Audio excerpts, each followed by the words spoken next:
Hi, I've titled this little insert, Me and My Fantasy. And when we think of fantasy, I think we think of people who do not want to face reality. We think of children, yes, children who have not grown up yet to smell the coffee, haven't woken up to smell the coffee, and haven't grown up to face reality. But really, a fantasy is a wonderfully powerful thing. And of course, fantasy can go in two directions. It can go into this fearless, faithful space where we dream about possibilities and solutions and dreams come true. But then, of course, it can also follow the path of fear. And we can do what I call catastrophizing, where we look down the pike and see the trouble coming and then dream up the most horrific, worst case scenarios possible. And our tendency to take our fantasy to the side of faith or to the side of fear very often has something to do with our personality or our tree type. And I'm going to take a little bit of a detour before I dig into that and say, whenever people ask me about systems of personality, like Enneagram or Myers-Briggs or whatever, and ask me whether I think it's valid or whether I think it's useful, I always ask one specific question. To what degree does this system acknowledge the existence of the two personalities I'm going to describe together today? And that is what we call the palm tree and the boxwood tree. So in combination, they are what I call a box palm. Now, a lot of books written especially by people who use the sanguine, choleric, melancholy, phlegmatic terminology, a lot of these books say that that combination does not exist. Because the boxwood is that melancholy personality. It's the one who takes things pretty seriously. So, hello, the one who can catastrophize without even trying. It's just a natural gift we have, or an affliction, I should say. So that personality couldn't possibly combine with this person who dreams up wonderful possibilities. Can it? Yes, it can. I absolutely have proof that it can, and I believe that it can. And I think it is crucially important that we understand that it can, and that we understand the personality type who does this constantly, dreams up both the catastrophe and the wonderful possibility. And I think the best example of somebody who did that is possibly King David in the Bible. And I just reread again today the whole story of him and Goliath. Now, there is an opportunity for catastrophizing, looking at this Philistine and going, okay, today, this is it. This is the end of all things good. We're going to be slaves for the rest of our lives.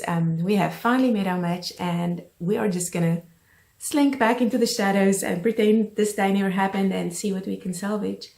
And that's what a boxwood tree would do. But then what would a palm tree do? A palm tree is that personality who sees the sunshine.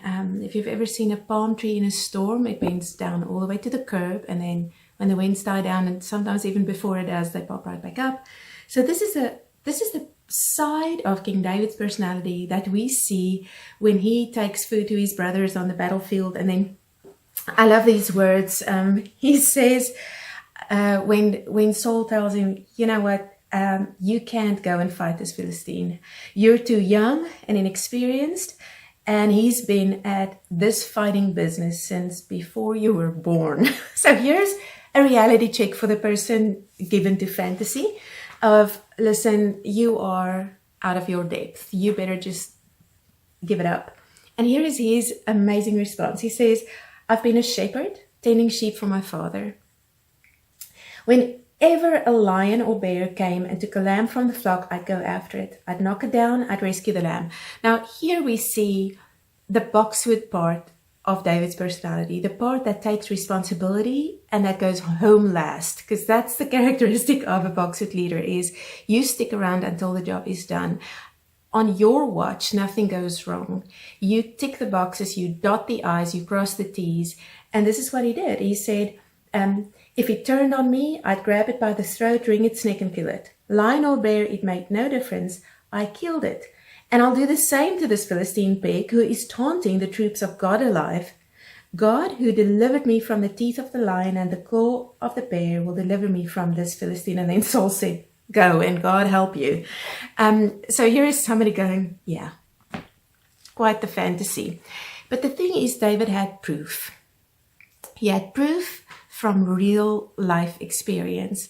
Now, anybody out there with some boxwood in their makeup will know, oh, we love proof. We love it black on white especially. We love it with all the sources quoted so we can go to those sources and look it up some more and just double check that these facts are correct. Now, this is kind of the saving grace of this personality type. Do not think for a moment that the box bomb is just a crazy dreamer. A box bomb is way more than that. A box bomb is this person, this young shepherd who was anointed king, and yet he's still tending sheep. But he has this dream. He knows, I've got this proof. There was oil on my head. I know what happened to me. I can't show you that I'm king yet. I just know it. And I know there's a destiny for me and something's going to happen. And I dream of that day. And in the meantime, I just do my job. I do my job. I'm faithful. I'm committed. I know what is right.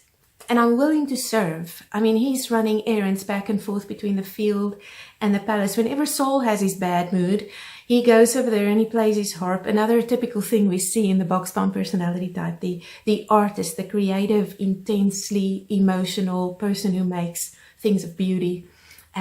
Psalms, songs, that's what David did. And he's just doing his job.